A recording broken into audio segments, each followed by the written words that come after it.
And now for something completely different.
You're melted by the time you're done.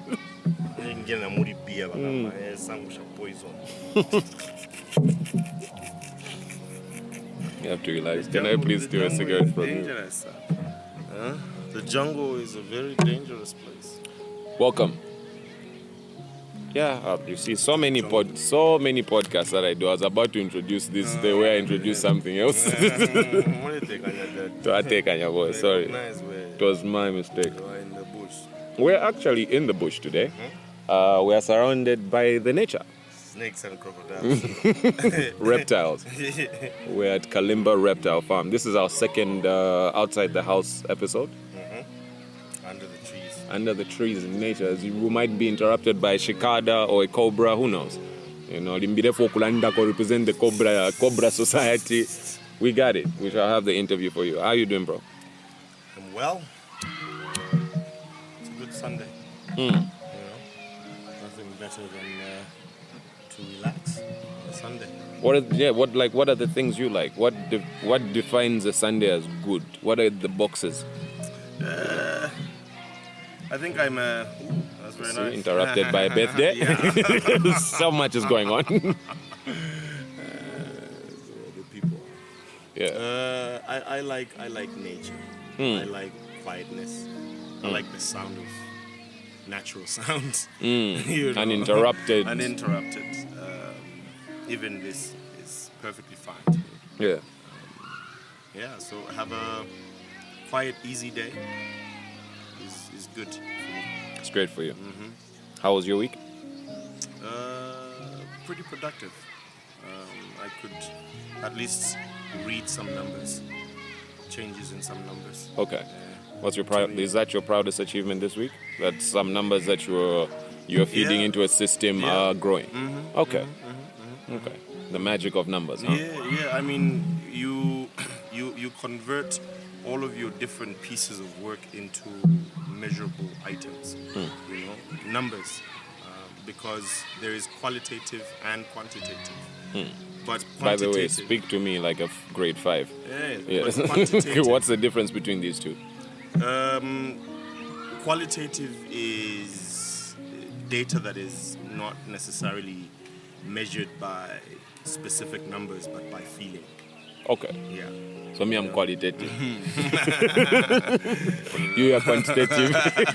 There we go. Fixed it. But there's always a way to kind of turn even the qualitative into quantitative. As soon as you slap some numbers on something, you know, it becomes an indicator. They start moving. They start to move. So yeah, for me, those are the numbers that basically matter. You know, at the end of the day, is the revenue coming the way it is supposed to come? If those numbers balance, then that is okay. Another week is another week. You know, new objectives. A week made up of 7 days, made up of hours. You know, we're just getting one to the next. I mean, that is what depresses a lot of people when they realize how repetitive their life then seems to be. Yeah. You know, that probably you have... Infinity is depressing. Yeah, absolutely. As a concept. Yeah, I'm going to have to do this forever. And it depends. If you're in a happy mood, you're like, I'm going to do this forever. But if you're in a sad mood... That's why infinity has defined itself the way that it has, that there is a moment of death in it. A moment of, you know... it will beat you. Yeah. It will beat you. Religion has got death. Can't carry you all the way to my end. You know, I don't think you can survive. You know, so there has to be a moment of, you know, ending in infinity. Finished Wachalanda. Qualitative and quantitative. Yeah. Yes. A very, very, very prudent student. In the bush, it appears, you know. I learn best from things that are not deliberately trying to teach me. Yeah, absolutely. You know what I mean? Yeah. I think that there's a little bit of arrogance in teaching. Yeah, I mean, the moment someone comes to you and says, let me teach you something. I mean, wow, how do you know that I don't It's like, let me talk to you. Yeah, like, what do you mean? Why aren't I talking to you first? Why are you in charge of this conversation? No. When did this happen? When they give you talking rights. I didn't really see this. Yeah. You have some sort of authority. Yeah, so I like the things that don't impose themselves in their roles as teachers. Teaching must be a sneaky thing. I mean, I approach it in the very same manner. You know, must be a sneaky thing. Because you see, people are always alert to receiving new information. It's like this is when people's firewalls, you know, wake up. You know, that filter. Because normally we just let anything and everything penetrate. Yeah, new information is but not... new information, we are very steady with it. Says, who are you? You know. I should go check this. I should go verify this. No. So we are very skeptical about new information because at the very same time we're not willing to invest in the amount of time that it requires to understand this new information. Who are you to give me work? Homework. You know. Yes. So the best way to teach someone is to pretend, well, not really pretend, but take it that their cup is not completely empty. And to actually, feel it. yes, pretend. Yes. Pretend we're figuring this out at the same time. At the same time, yes. You know what I mean? I didn't know this either. Isn't it amazing? Information. You know, people will most likely listen to you then if you appear to be on the same journey as them and not you to already be driving this bus that they are on. You know, who are you? When did they meet you? How did you become the bus driver? You know, you don't want a lot of those guarded questions to come in.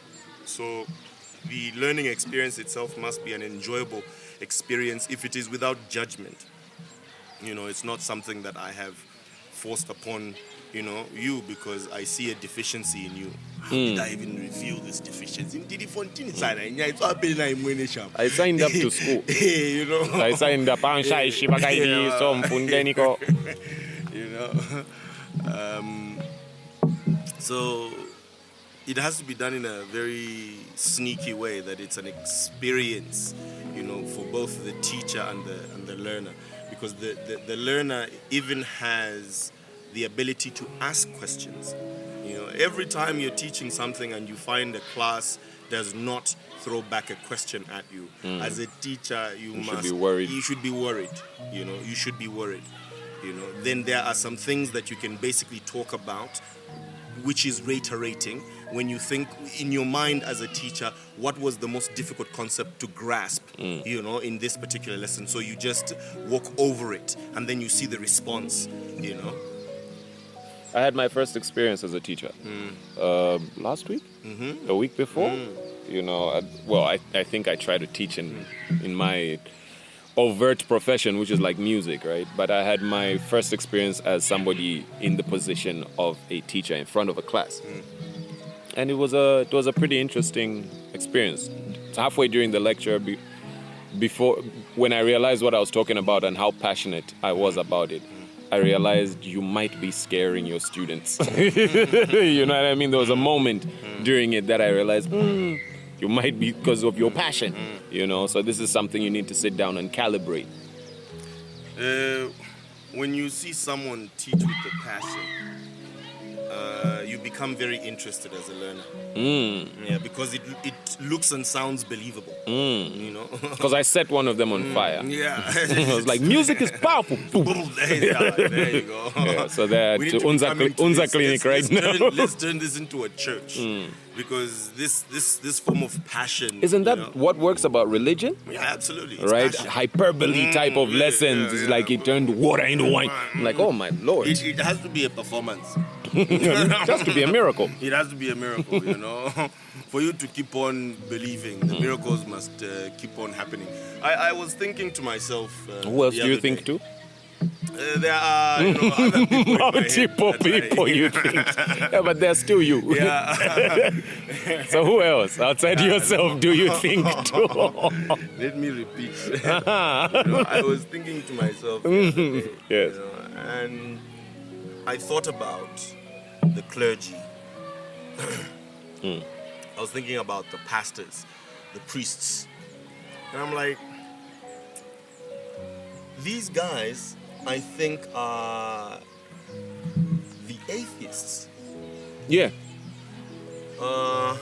Because... Well, okay. Yeah, because out of your commitment and study of religious affairs, you know, your diligent reading of the book of life, the Bible, the Quran, any of that, where you get your life instructions, you know, and your promises for the future. You are not very good at extrapolating that.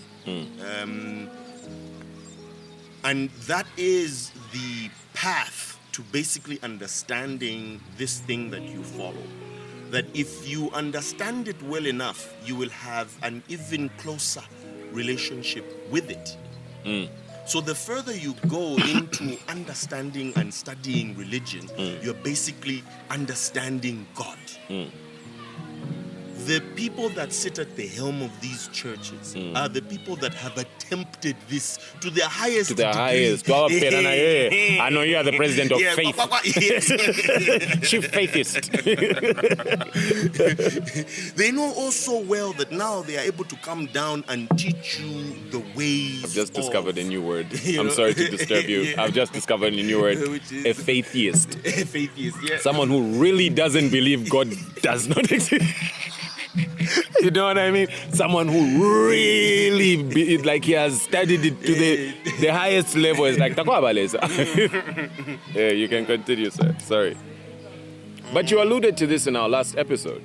I did, yeah. I think that's when you started mulling this idea over. Yes. That for you to be a pastor, it means that you know. You know. Because it all goes with the theatrics. Yeah. This guy is walking down the stairs, right? And he says, you know me, I've got the power of angels. I can even float, walk on air.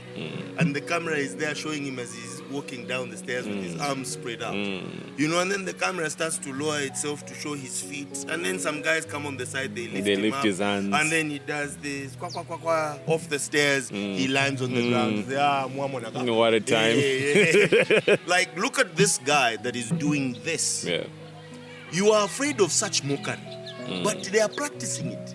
How are they practicing it? It is because they know it is not real. After having gone so far, they discovered that there's no closeness to anything. Religious, I don't know. I don't want to just say pastors, because usually when I do this, I try to go into the macro as well. Yeah. You know what I mean? Because what happens, our perspective of this is the religion that has been most exposed to us, right? Which is Christianity. So we have experienced pastors a lot, right? But I assume in every religious sect, this is the case. You know what I mean? I assume there's a version of a pastor in every religious sect. You know what I mean? Especially the ones that practice it the way that we practice Christianity. It's like, Like you eventually realize the level of control that you have Yeah. over a population of people, that you start using it for yourself. Yeah. That you can now congregate people together Yes. to come and listen to specifically you and watch your performances. my guy, that's low-hanging fruit. Do you know what you can do that's crazy in Z that I think about? I've been seeing this since I was a kid. You can enter a marital house and go directly to the bedroom in Africa as a pastor. You know what I mean? There's a marriage going on in this house.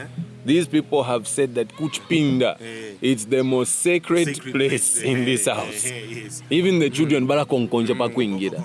But we are going to find you in there with someone's wife. You know what I mean?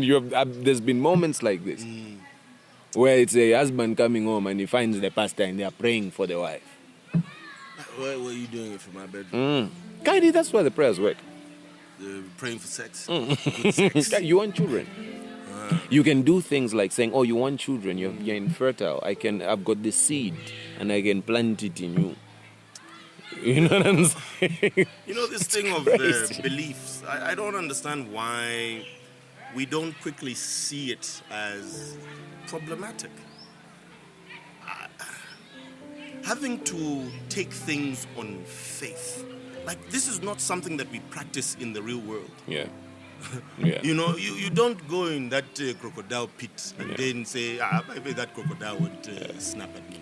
When you fall sick, right? I mean, some of you do, and that's the danger of extreme belief, right? When you fall sick, when your physical body gives you ailments or has a failure, there's some people who have been known to just go and practice religion about that. But the normal human being, the rational human being who operates in the world right now, even in that moment that you're a staunch person, you go to a scientist. You know what I mean? You go to a scientist and say, "Hey, my body is not working the way it's supposed to be working. Can you help me?" You who have studied it. You who has had time to know what happens in these moments, can you help me? Can you do your best? You know? But somehow we cannot... Reality and belief does not link up. I mean, it's funny how people even argue, have religious debates on the internet. You know? On the internet. On the internet. On the damn internet. Like, you know, how do you think this has been made possible? Yeah. If we were just using religion to understand the world, do you think we would have made anything? Religious Facebook, yeah, but quick. Where you pray each other posts. This internet is spiritual. And you know what? It should be able to happen. Yeah, exactly. Right? Connectivity, spirituality. This should mean that if I really believe that I can send a message to Moto while he's at his house, I should be able to. However, science has found a way to do it. So you It should have be message able, pamwera. yes, You have kind of- yes, so you should also be able to do that. You know, so that then they can now actually exist. There is science and then there is religion. Yeah. That is the only time religion can be a real thing. Not just by words. Don't you ever think religion is a science as well? Well, it's a failed science. No, I think it's like a science of belief. It's not In the realms of psychology. It's a psychological Yeah. science. It's Yes. a psychology. In the realms of Yes. psychology. I think it's very interesting what happens in religion. You know, because you meet very capable people. And when I say capable, you mean minds you can jostle with, minds you can debate world-defying concepts with. But it always ends somewhere. You know, and that's the disappointing part. Like, with all these things that you know, you just come and limit yourself and the application of your knowledge just under this ceiling. Like, that's a shame. Because somehow, whoever you're praying to must know what a Higgs boson is. Somehow, you know what I mean? to make anything from scratch is impossible. What do you mean? What to make, what to start with. And when I mean, it's not like building a microphone. We're using already materials that exist. So already. we're just doing conversions. Now, to create something from scratch, what do you create? That is that one. When you remove, here's the thing. When I stopped believing in religion, life became more interesting for me. Yeah. Because I had other questions now. If it's not God, then what is it? Right? Because that thing you have said, to make something from scratch is impossible. However, something has done this. You know what I'm saying? Something has done this. The other day, I was watching a podcast where the guy was like, I think the Big Bang was just the first of, it was just along a series of bangs that have been going on. You know what I mean? And the others were different in nature. This is just, and I was like, for you to even begin to wrap your mind around such concepts.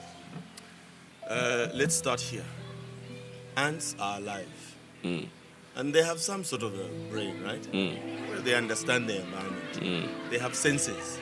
They have peripherals that interact with the world.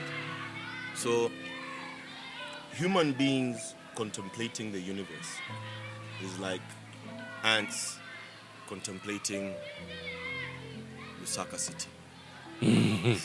Yeah. Lusaka City is actually pretty large for that. Yeah. That would be human beings thinking very much.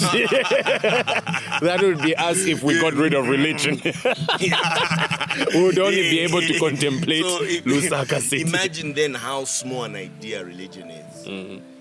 That if you were to have a look at ants contemplating Lusaka City, you would laugh. Yeah. Say, no, you guys, so this is what you think all is. Lusaka City is, yes, I can be here today, tomorrow I'm somewhere else. These were things we were doing as children, right? When my friends and I had a tendency to create little worlds, right? So we'd do things like, okay, let's take the buttertops, and the buttertops are the kings, and we'll put them in this little patch of grass and things like that. And I always looked at it like, these things are small and we are large.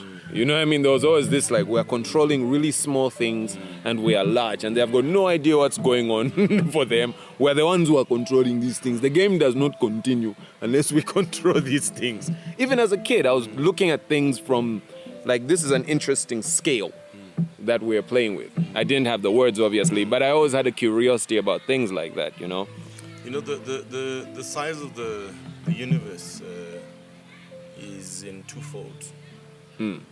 There is the physical size, and then there's the mental size.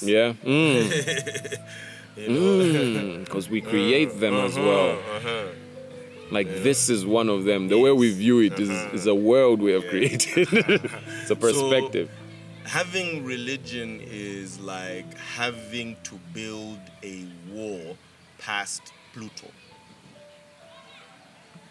Re-elaborate. So, if we said we don't want to know anything else that is beyond our solar system. I see. So we say, all right. So we build a wall. Pluto. Okay. Now, you take that wall and you put it in your mind, because your mind is another universe. There is endlessness in thinking. That is why infinity is thought about by consciousness. It is a concept. The alarm has rung. Very nice. It is consciousness itself that basically just goes and goes. Because, for example, if you build a god, it is a very interesting concept, because then your mind still has the ability to think about something that is greater than a god. And it can infinitely go beyond, and that's what you call infinite regression. So it means that your mind has such depth and space that if you put a wall, such scale, if you put a wall where you end your thoughts somewhere, you are limiting your application of thinking. Of your mind. And that could play out in more places than just that scenario that you're creating in your brain. You start bringing that into the real world. Building wall fences. This is the concept of the Matrix. Yes. All right, this is the entire concept of the Matrix. It's like none of what you're seeing is real. They don't mean there are no trees. You know what I mean? They don't mean there's no grass. They mean what we are looking at is a created structure. And it can always be dismantled. You know what I mean? Do not get too attached to this created structure. You know. Even just here in Africa, in Zambia, we are, for example, very, very uncomfortable with the idea of war. Funny, I was about to ask you about what you think of war. Yeah, because we are never willing to rebuild, because we tend to be very traditional and preservative about things. That if they are destroyed, then we are nobody. Oh my God. I just figured that out. I just figured that out. I know where our lethargicness comes from. Our inability to build comes from the fact that the people who built this place were disrupted. You know what I mean? So we have none of that information as en masse. You know what I mean? Like we are not connected to what this, you know what I mean, these buildings were. Imagine how difficult it is, for example, for Zambia to build a cell phone manufacturing factory. That it would basically require what we call an investor. We don't necessarily need an investor. Need that, yeah. But you see, what we are hiding that we are buying is skill. We do not have the capacity nor the skill. We do not have the capacity. I think we have the capacity. So, hold on. To start manufacturing cell phones from scratch, building chips from scratch, building screens from scratch, and running an entity that basically does that. That we have to go wide and far, because honestly, we don't have that capacity. Don't say that. It's have you seen this meme of we don't have the capacity? You know, because you see, we tend to look at some of these things and we are saying these are solutions to our problems. But if we don't really know truly what our problems are, we will continue to just put in bandages. Throwing things at a wall. You know, so if you don't know, that is what you're basically just going to constantly be doing. Independence basically comes from the fact that if the world left you alone, will you be okay? To be self-sufficient as a population of 20 million people is very, very important. You know, when COVID struck, that's when countries became alive.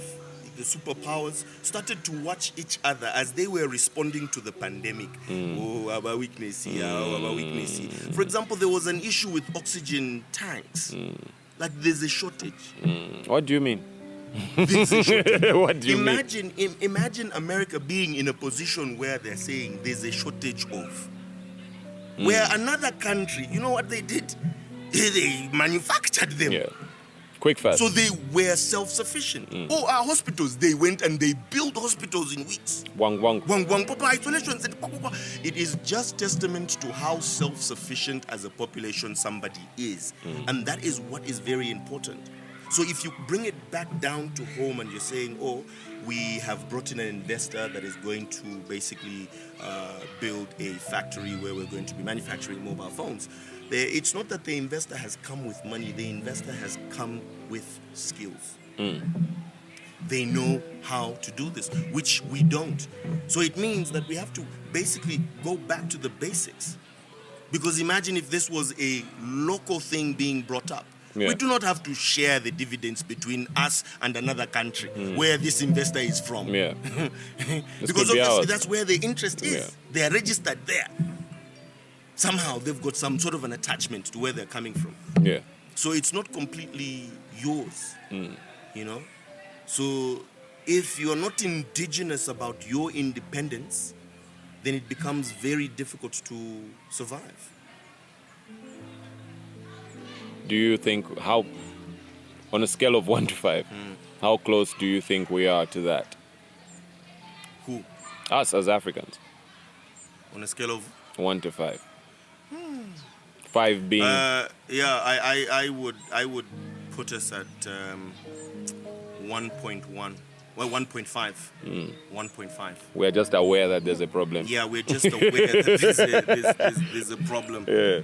But I think, and this conversation came from war, and there was something that I was trying to say, that in some countries they are not what's the word? They're not afraid of destruction. Yeah. You live in an area or a region where earthquakes happen every so often. Buildings collapse. But every so often again, you see that they've built everything back up. The concept of the phoenix, right? Mm-hmm. Rising from the ashes. From lands that were purged repeatedly by fire of war. The concept of the phoenix was born. You know what I mean? From our stories, we can see ourselves.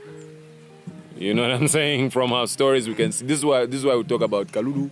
You know what I mean? Those stories are us. It's like our religion in a way. And you can see it from them that they've even woven into their stories the concept of start again. Burn it down, start again. Yes. Burn it down, start again. You know, time and over and over. We have to perfect this concept. We tend to rush towards comfortability. Yeah. And when we find something that works, we create a system around it, and we stay in that system. We are only looking for comfort. You know, where we can find a space and we can enjoy it like it's heaven. You know, where, you know... It's because. And yet again... And that's where you have to be very careful with how religion translates itself for you into the real world. Because you might just be thinking that, but yet you are actually applying yourself in the religious in that ways manner, that you think. You're being pious. Yes. I'm really curious about what that liquid is. Me too, because it is full at some point. I think there's somebody it's the snakes. You see, it's those green mambas just spitting. They have developed it. They're evolving. So they've got a way. It's like, we'll just drip it on them slowly. All the people that come to Kalimba Farm. And eventually, we'll have snake people. If you don't want them, hey! What happened there? Why you guys are under that tree? So I feel that we should be a bit braver in our heads, you know, and sometimes be honest enough to just try and lift one or few blocks from the fence, you know, and just try and see, you know, does life really just end right here, you know? As a graphic designer. There's this thing I've been learning about non-destructive editing. It's a concept where, just to break it down a bit slowly, as you're editing a picture, you need to create a version of that picture that you can come back to in the event that the direction you're going is something you don't like and you've already permanently altered your picture. That's called non-destructive editing, right? So I've been doing the direct opposite, you know, and I kind of enjoy it that way. You know, like I want this to be built under the weight of the fact that if it doesn't work, we're burning it all to the ground and starting something new. You know what I mean? I don't want to come back here. I'm brave enough to do this. This is the position I'm even putting myself in, so that I should have to do this, you know. You can only practice that in the liberties of learning, where you are free because you have all the time in the world. But where you have constraints of time, because now... That's why you have to do the non-destructive. Yes. I mean, yes and... Okay. Yes and no, right? Because you're still coming back to that point regardless. You get what I mean? Yeah, that's what I'm saying. So, okay, yes. It's fine. Yeah. It's fine. I was about to start arguing my concept on design. Yes. You know what I mean? Because my concept on design is my concept on music, is my concept of podcasting, you know. For instance, like this. This for me comes from destructive design. Let's take everything in. In ERP environments, enterprise resource planning applications, there is what is known as a test environment. Yes. So and you then there's a live environment. and so then every time you do, for example, an upgrade to a system, you first of all put it in the operate test. environment. So that if anything went wrong, you would not have to start from the jump. Yeah, I like it. I love the healing. I love the healing fire. All of the money. Yeah, no, I hear you. I hear you. I also appreciate the pressure it builds. You know. It is a concept that is well applied to what we are basically discussing, which is we shouldn't be too afraid to start afresh. And I feel like this is the strength that the war of religion has in every person's mind, the fear of starting over again. You know, but it's not really starting again because everything is a lesson. You know, nothing is now and void. You're still going back with this information. You're still going back to this information. In fact, maybe you are at an advantage. Because you know this now. Because you know this now, you know. And that is what life is all about. It's all about knowing new things because the day is never the same. You wake up tomorrow, you don't wake up today. You know? You're going to need this information in the future. You're going to need this information in the future. So you are okay. You are okay. But just adopt now new ways of thinking. And that's what is called growth, development. Ukukula. Development. Yes. You know, you've got to, it's the snowball effect, Muntwani. Snowball, itayamba pyakali kanono fe, kapwa kanono. Nijini mbitakuli snow. That's African snow. Yeah, that's African. Kwa hapo snowball kali soka fuminyoku. Hailstones. Pata. Tuapa na kupwa. Kazi wakafu mapyo. You guys are okay. Don't yeah, worry. you're fine. It's no, you're good. You're good. You're right. Everything is all right. I mean, just go and watch the rivers. But if you want to ski, that would be a problem. That might be. We might have a small technical issue there. Yeah, but otherwise, if you want to be warm, we got you. We got you. Not a problem. You're in the right place. Yes, sir. You know, I mean, even Africa itself has kind of taught us comfort. You know, as we discussed. I was about to begin that, right? Yeah, like the cutoff point, right? There's the creation of this thing called Africa, right? And then an event occurs that I believe cuts off the information. There is a vacuum of information in Africa. You know what I mean? Because we do not have the time to gather that information. You know what I mean? But I feel like this is the disparity because everything we in the modern day learn about Africa comes from a time when Africa was comfortable. We do not get any information about Africa developing, right? Because we were self-sufficient. There was never any need to get out of here. We thought we had everything. I mean, given time, obviously, we would have continued to develop. Massa Musa traveled. He saw new lands. He saw new things. That information was going to move around. We're going to start voyaging. We're going, you know what I mean? But just at a different pace. At a different pace, at our own pace, right? If the world were quote unquote a fair place, you know. Absolutely. But there's this vacuum. Then people would honestly travel for tourism. Not travel to lands that they have completely changed and look like their homes. Oh no, they you know. So to speak of that, right? Mansa Musa's traveled to North Africa. He was so wealthy, right? He gave everybody money there. He gave everybody gold. Gold was the currency of that time. Yeah. But this was so devastating to that land because it caused inflation. He had no idea this was going on. And this is what, quote unquote, began the expeditions into Africa. The first maps of Africa had this man on them. That rich guy who came, where does he come from? We're void of resources here. Who's this man who's, wherever he passes, inflation begins? Where he comes from, there must be a span. Yeah, Let's go to This is what began this whole... Hey. Hello, I'm Sangom, guys. Hey, hello, I'm Sangom. Oh, okay. Police. You mean everything is free? And Africans being Africans were like, hey, welcome. You know what I mean? Obviously, there was that initial confusion, but it's like, here's some land, live but long. You see, this is why sometimes systems are created in a society to basically control and make sure that it survives. Because in a society, you will always have moochers. Ones that will want to feed off others for free. You want a socialist state. And the capitalists become very upset about it because you are basically coming to eat from, our works. There must be a fair system where everybody must earn something. But the loophole in the system that has been created is that somebody can earn more because it's based on idea and how well this idea is adopted and how much this person can actually sell.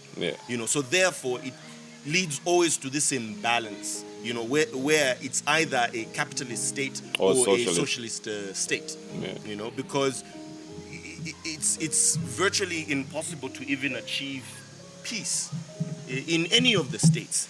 In a socialist state, you will have people that will feel that we work harder than others, and yet we are all getting the same.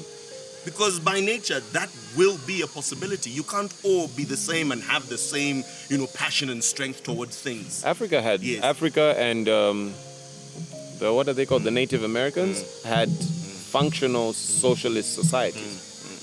Functional, right? Where everything is for everyone, right? And I've always been curious about what would have happened if that idea evolved, right, into actual resources. You know what I mean? Like you were saying, no, but they had no idea. When people were telling them this is a slip for your land, you're like, what do you mean my land? I thought this is our land. You see, the problem with thinking as a socialist is thinking that we are the same. We are different not just by thinking or appearance, but we are different by virtue of independent existence. You are an independent organism. So therefore, you have a surrounding, a reality, and a survival to upkeep. As an independent organism. So you may want to always be better, more comfortable than the next person. You may want to look out for your survival. Because at the very same time, life is boring if everything is the same. Everything can't be the same. Because we are different, in the same system, we will want different things. And competition will always just then come to rise because we are independent entities. So even though you fix the socialist aspect of independence, there will still be, people will still be pushing at that idea because they have got different aspirations of life. Exactly. So the system still cannot balance, it will collapse. Where's the balance?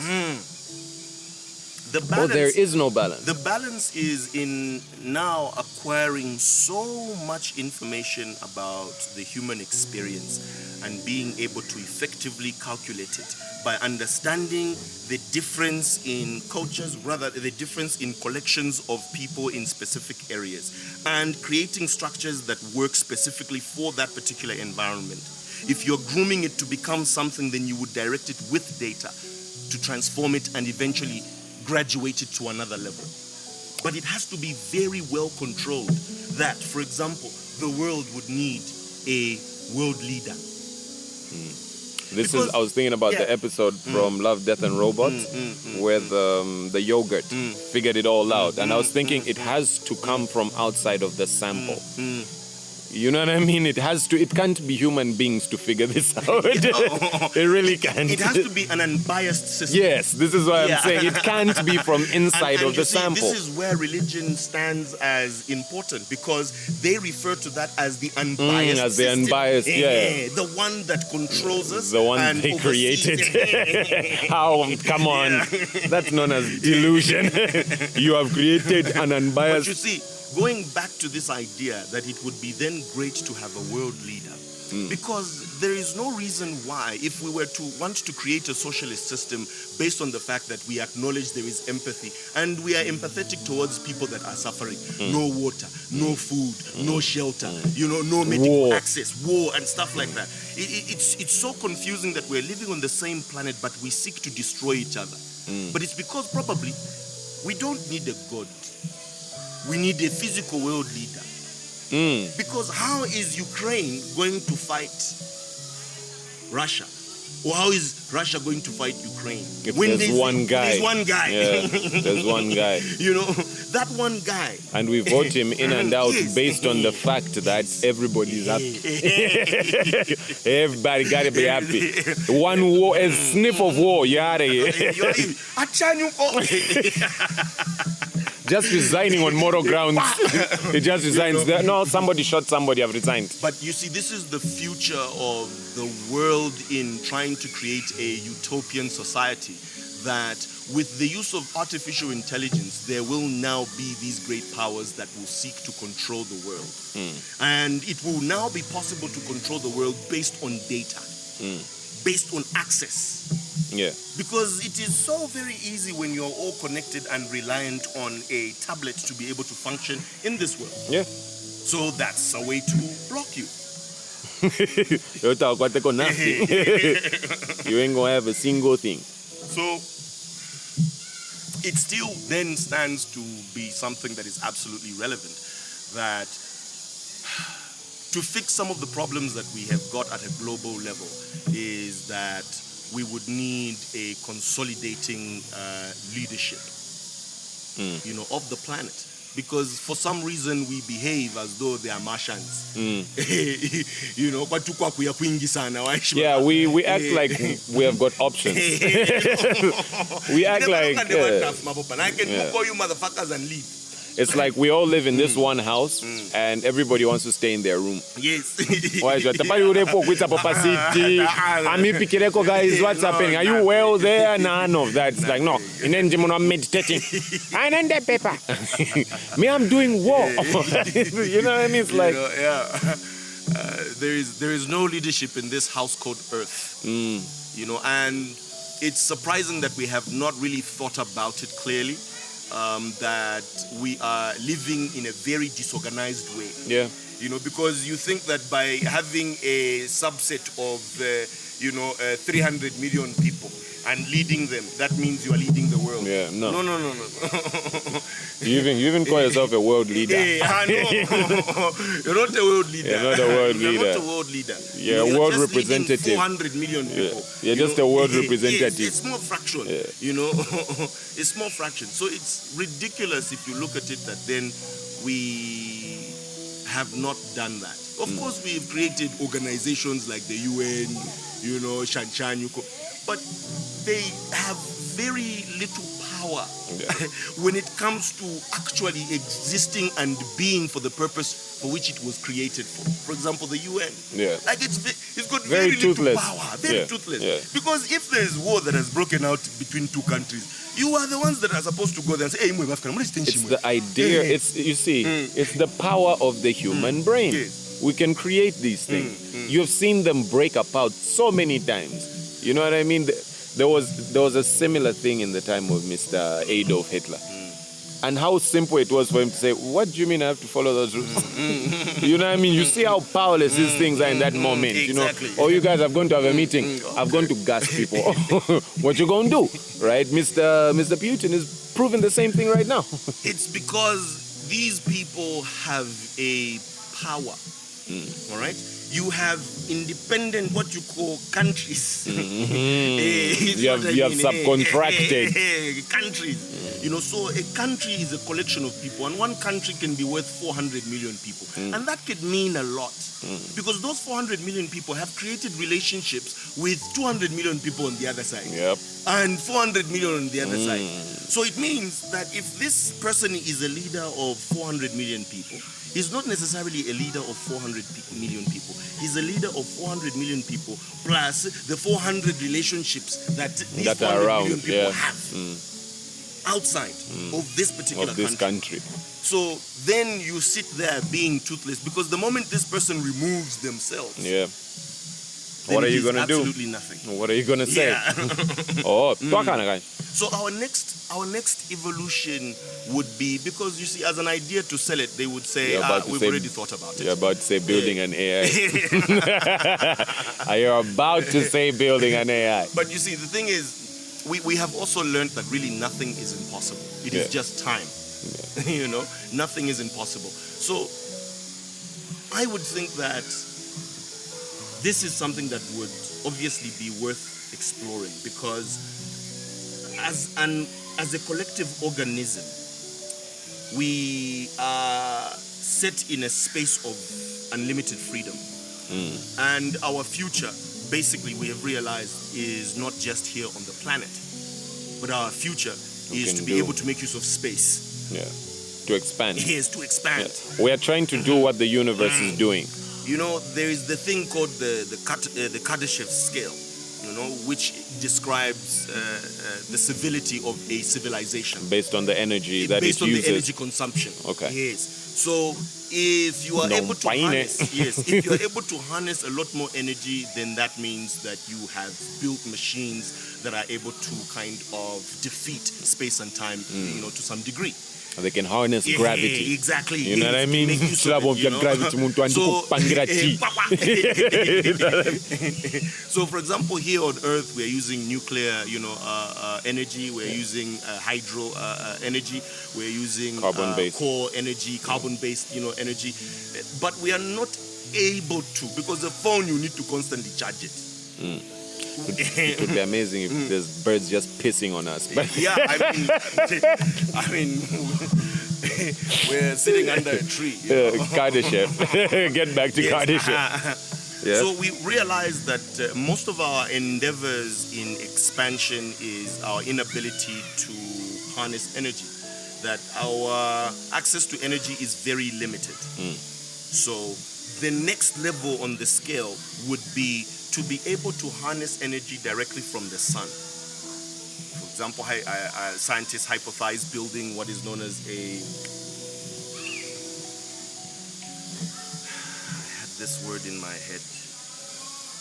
Dyson sphere. Ah. Yes, a Dyson sphere, which is a machine that is basically directly harnessing energy from the sun. But to be able to reach that level where you've got the sun in the palm of your hands, that takes a lot. That's a whole different ball game. It takes a lot of progress and time, to get to that level, But yes. So much so that currently one of the problems we may face with that is somebody using it for something else. You know what I Before mean? you even get to the better Before you objective. get to the end of it, I mean, look at nuclear energy. Look at, you know what I mean? Before you get to what I believe we can truly use it for, Yes. about Hiroshima in there. No, just want to say how powerful this is. Guy, it can also be used for this. Yeah, when you hear So then what? and then what? No, Kai, with this, to show people are powerful. When you see their Dyson gun, that's when you know. So I feel then also that this is when we begin to think about socialism, because we think that socialism doesn't bring about war, but capitalism does, because the interest of 1 or 2, 3 corporations, major corporations that sustain an economy in a country may have interests elsewhere. Yep. And so therefore, somehow, there's a difference that is conceived right there. Yeah, there are two houses. Somebody is Yes. getting tomatoes from the other one to cook But his if there's meals. someone there to distribute these resources evenly, as a world leader, who's able to see the data, who needs what, who's doing what, Everybody and has able to got balance everything. that. Yes. Everybody has Yes. got everything. Eh? Because we are ants basically compared to the planet itself. Yeah. So we can all eat. These guys, they just don't know that there's food for food out days. there, my guy. Your entire T-bone can You feed. can basically live in food if you want. If you- That's how much food That's there how much is. food there is. Yeah. I can just You eat can a couple live. 2,000 and what's up You can be in there. Just live there.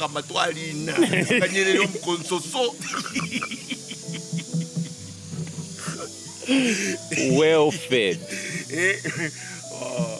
So I've just thought of those flourishing ants. They just live Pachala Munto and there's food. Life is good. The 7 days that we live are very great. It would be very great at this particular moment in time for Julia. Julia, would you like to come and take a Dyson sphere? You want? A Dyson sphere. It's a Dyson sphere. Just take a picture.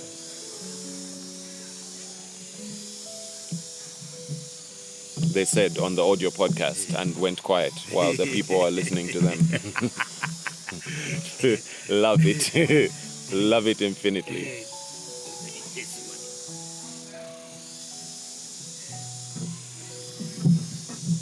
Just reduce the volume so that the cicadas are not in the picture.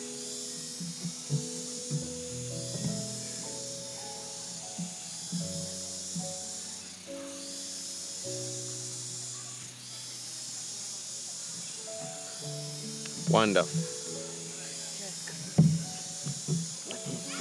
So what were we? So we're talking about Dyson spheres. Dyson spheres. We're talking about it would be, imagine if you had a leader that was able to, what's the word, distribute resources properly across the world. And you're just showing me the pictures on this our audio podcast. I see. You have to keep talking because people are, people are listening. Yeah. What? The caption is Pinky and the Brain. The caption is Pinky and the Brain. You were saying so? No. You were asking me where we were, and I was telling you we're talking about having a situation where we've got a world leader, quote unquote, that's able to distribute everything that the populace of the world needs evenly. I mean, look at it this way: that we have always desired a God, a father, and we think it's fair. Yeah, who is looking out for us. All of us. Where we are going home to Him. All of us. We need to humanize God. Is that the concept of today? We need to humanize God. We need to humanize God. I think we tried that already. Yes. No, hold on. This is level 1. We nailed him to a cross. This is level 1 because the next precipice is uncontrollable, which is AI. So the first level is we need to be able to humanize this idea and concept of God and see if we can bring it down here. Because we've philosophized it. And we've philosophized it on good grounds. That there is fairness and justice in the world. In the world, somewhere, yeah. Somewhere. Someone who can This so works we must better. all behave accordingly. You guys there. There's no reason why you should be fighting because kakandwa forever. Forever. Forever. You can stop the fight. You burn forever. Like it's killing each other like it's murder. Manslaughter. It isn't this. I've said this before. Because this is commandment too. This is the funny thing that goes round. That these big organizations that have been established to create world peace, they simply, this is what they do. They go and walk around in the battlefield and taking records. This is murder. This is clearly murder. They jot it down. This is clearly murder. Is really the only thing that you can do. When are you going to execute all that? When are you going to execute when are you going to crimes against humanity here, but we don't know what to do. I mean, the hubris of the entire concept is saying that no, even while we're doing this, you shouldn't bomb us. And then right now, there are probably 4 or 5 journalists who have been executed at the battlefront in this Gaza situation. It's like, you guys want to record? It's okay. You think we'll stop shooting? You know what I mean? I truly, and this is why somehow almost every episode we've spoken about war, because I can't really understand it. I don't really understand the objective of it. Like, what are we really trying to achieve? What is this segregation that, you are creating? As if the planet can somehow be sliced up into many multiple pieces and they can exist independently without being interdependent. I mean, that is the concept. That's the idea. You know what I mean? Behind it. And that's why religion plays It's also quite a very big role in this war. division. Yes, in this war, yeah. You know? Super divisive. Super divisive. It was some of the first wars were fought in its name. Yeah. You know? So, yeah. I mean, even right now, this Gaza situation, isn't that at the heart of this? Right? These are God's people, these are not God's people. I'm like, guys, are you not all people? Do you not have a common denominator? I even laugh sometimes when people say, God protect me from my enemies. Like, are these enemies you're talking about not God's children? Yeah. So if they are God's children, how is he going to protect you from his own children? Yeah. He must then just be protecting all children. You know? His children. Yes, his children. But you see, there is a thing called his children. And that's why there are congregations, over 40,000, just trying to be special children. They even had a number. In the Bible, 144,000. It's just us. It's just us. Special. The rest of you are going to die. Just like, where is this? So you notice that at the heart of humanity, there's just segregation. My question has always been, do you think some of the 144,000 are already dead? Or like, would they die at one time? Like, you know what I mean? They'll be collected over time. Okay, Tupac, Michael Jackson. Because that's what it feels like. Even this whole concept of the pearly gates, Judgment Day. I'm like, what do you mean? You're going to condense my entire existence into an exam? That's what you think this is? An exam? Yeah. But it's the hubris of humanity. Yeah. We just kind of limit ourselves out of We're fears. ants and we need to build human beings. Yeah. Absolutely. You know what I mean? We're ants and we start to build human beings. Absolutely. I don't know if we should go too further than this before we become an atheist class. Yeah, I think it's not Before what it we is. transform into an atheist class. It was rather interesting. I'll talk about this off mic because I don't know whether you want the world to know. But it's fine. Thank you for. No, I was just going to say I saw your first gray hair. Oh, wonderful! Yeah. Yes, And it's just one. Yeah. No, I do. You know what I mean? Yeah. I have a couple even in my head. Oh, for real? Yes, But this is the a first head one I've full seen of hair. frontal face. Yeah. Yes. We're getting there. I'm really excited about my growing. I always say this. I'm excited about my growing old. Is this why you work out? Like so you can Preserve. Yes. I see. Yes. I can preserve my mind. I can preserve this frame because you see, sometimes containers of information want to be perceived in a certain way. But imagine a surprise container.